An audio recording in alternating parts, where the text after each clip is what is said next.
The story of a great warrior in Yoruba mythology, Ògún lákáayé Ọ̀ṣìnmọ̀lẹ̀. Bàbá Ìbàdàn méje nìrè o, méje lògún mi. Ògún alára nígbà ajá ńlá, Ògún onírè nígbàgbò gàgàrà, Ògún ìkọ̀lé nígbà àgbín, Ògún ẹlẹ́mọ̀nà nígbè èso iṣu, Ògún akírun ṣe bóun nígbàwó àgbò, Ògún gbẹ́nàgbẹ́nà òjègì ní kúkú mu. Bẹ́ẹ̀ kúkú ni bẹ́ẹ̀ sì náà ni ọmọ alárẹ̀ ọdẹ Ògún Mákindé ti do Ògún lẹ́yìn odi. Ògún lákáayé Ọ̀ṣìnmọ̀lẹ̀, ẹ̀jẹ̀mú adólùwọ̀nran, àlùjànnú ìgbẹ́ koríko odò tí ń rú wìnmì wìnmì. Ògún lákáayé náà ń kì bẹ́ẹ̀. Nígbà wáṣẹ̀, Ògún lákáayé wà lára àwọn òòṣà ṣàǹkóṣàǹkó tó kọ́kọ́ tẹ̀lé ayé dò. Bẹ́ẹ̀ sì rèé, nígbà táwọn òòṣà yòókù tí wọ́n ń gbìyànjú láti lànà wọnú ìsálú ayé, kò sórìṣà kankan tó rọ̀nà là nígbà náà lọ́hùn-ún. Àfògún lákáayé o, Ọ̀ṣìnmọ̀lẹ̀. Tá a bá ń sọ̀rọ̀ nípa Ògún lákáayé, à ń sọ̀rọ̀ nípa ọdẹ, à ń sọ̀rọ̀ nípa alágbẹ̀dẹ, bẹ́ẹ̀ à ń sọ̀rọ̀ nípa olóṣèlú. Torí nǹkan mẹ́ta ọ̀tọ̀ọ̀tọ̀ tí mo kà á lẹ̀ yìí, ó wà lára àwọn nǹkan gbòógì tá a mọ̀gún lákáayé máa ń gbà wáṣẹ́ o. Ọdẹ ni nígbà ayé rẹ̀, bẹ́ẹ̀ sì rèé àgbẹ̀ ni nígbà ayé rẹ̀, bẹ́ẹ̀ sì tún rèé olóṣèlú ni nígbà ayé rẹ̀. Alágbẹ̀dẹ tún lògún o nígbà ayé rẹ̀, torí pé Ògún lákáayé lalágbẹ̀dẹ àkọ́kọ́ tó kọ́kọ́ rọrin kó tó di wípé ìmọ̀ sáyẹ̀nsì àwọn òyìnbó dé. Láti ní ìdánpè nímọ̀ sáyẹ̀nsì ńlẹ̀ Yorùbá. Kó tó di pé ìmọ̀ pharmacist, ìyẹn ìmọ̀ ìjìnlẹ̀ nípa ògùn dé, láti ní ìdánpè lọ́sàn-án nílẹ̀ Yorùbá. Lọ́jọ́ iwájú á sọ̀rọ̀ débẹ̀ o. Àmọ́ ò bí mo ti ń bá ọ̀rọ̀ bọ̀ nípa Ògún lákáayé Ọ̀ṣìnmọ̀lẹ̀. Ògún lákáayé lòòṣà àkọ́kọ́ tó kọ́kọ́ tẹ̀lé ayé dò. Kódà mo lè sọ, mo sì lè fọwọ́ rẹ̀ sọ̀yàkà. Òun gan lòòṣà àkọ́kọ́ tí wọ́n kọ́kọ́ ń bọ nílẹ̀ Yorùbá ńgbà náà lọ́hùn-ún. Bẹ́ẹ̀ sì rèé, àwọn ibi tá ti ń bọ Ògún lákáayé ńgbà náà lọ́hùn-ún làwọn ìlú bí Èkìtì, Ọ̀yọ́, Ọ̀ṣun, bẹ́ẹ̀ nílùú Oǹdó gan náà ò gbẹ́yìn. Ìgbàgbọ́ Yorùbá gẹ́gẹ́ bá a ti bá ń nù tàn, ó ní wípé Ògún lákáayé ò kú o, níṣe lògún lákáayé wọlẹ̀. Ibi tó sì wọlẹ̀ sí ní Ìré Èkìtì. Ní gbogbo ìgbà tógun fi wà láyé tó wà láàyè lókè èèpẹ̀, àwọn èèyàn Ìré ló máa ń jà fún. Bẹ́ẹ̀ sì rèé, Ògún kórìíra irọ́, ó kórìíra ìyànjẹ, bẹ́ẹ̀ sì rèé ó gbójú àgan síwà bàjẹ́ ní gbogbo ìgbà tó wà lókè èèpẹ̀. In all incarnation, Ògún is a fiery and mighty spirit. He can be very aggressive, masculine, such as the spirit Ṣàngó, but can also rule the head of a female or effeminate male initiate to whom he takes a liking.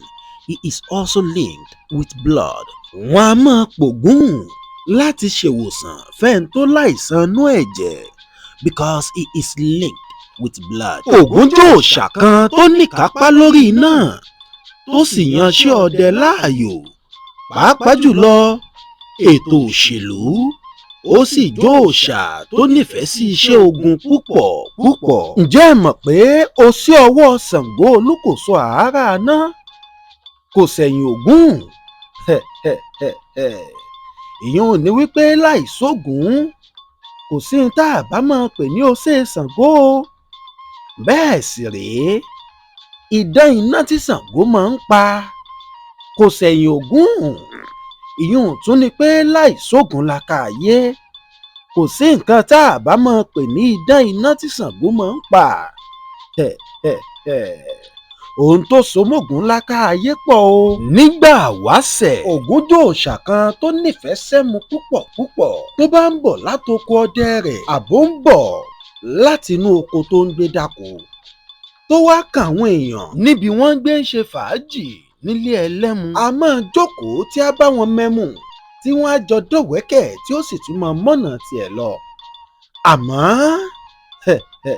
nǹkan kan máa bí Ògún nínú o tó sì ṣeé ṣe kó ba nǹkan jẹ́ lọ́jọ́ tírú ẹ̀ bá ṣẹlẹ̀.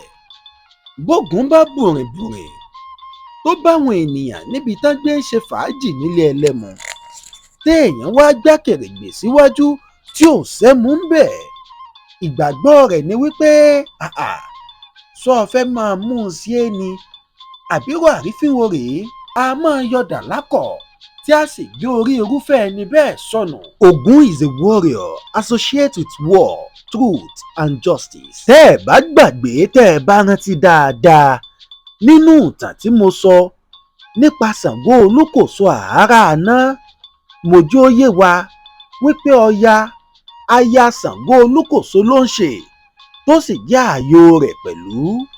ṣùgbọ́n nínú ìtàn tí mò ń sọ lọ́ọ́lọ́ yìí,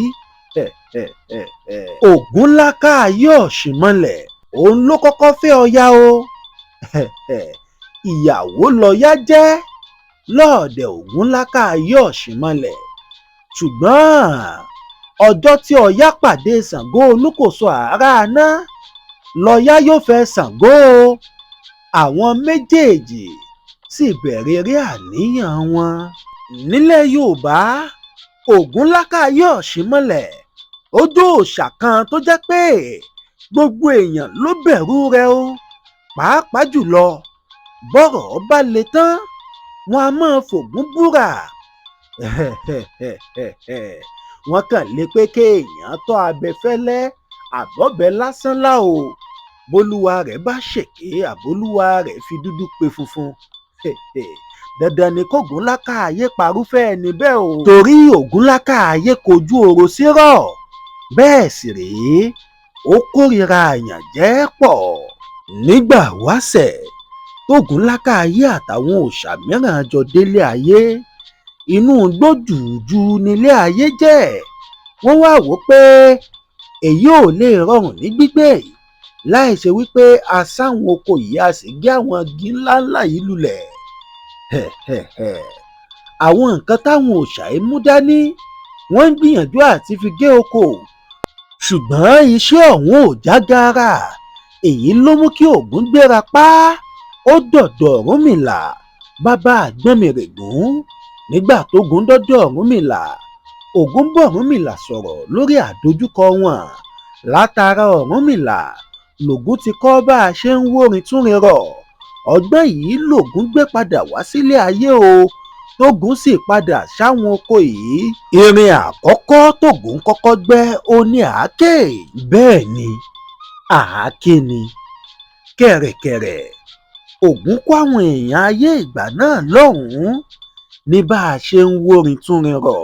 kẹ̀rẹ̀kẹ̀rẹ̀ Ògún lo ìṣẹ̀mí rẹ̀ gẹ́gẹ́ bí alágbára, gẹ́gẹ́ bí olórí lójú ogun, gẹ́gẹ́ bí ọdẹ, gẹ́gẹ́ bí àgbẹ̀, gẹ́gẹ́ bí alágbẹ̀dẹ. Ògún ò sì kú, àdá lògún rì mọ́lẹ̀. orí àdá yìí lògún jókòó lé nílé rá tó sì wọlẹ̀ síbẹ̀. bí wọ́n bá fẹ́ bọ Ògún nílẹ̀ Yorùbá, wọ́n á pàbí nírè, bẹ́ẹ̀ sì rèé wọ́n á bẹ́rẹ́ ajá.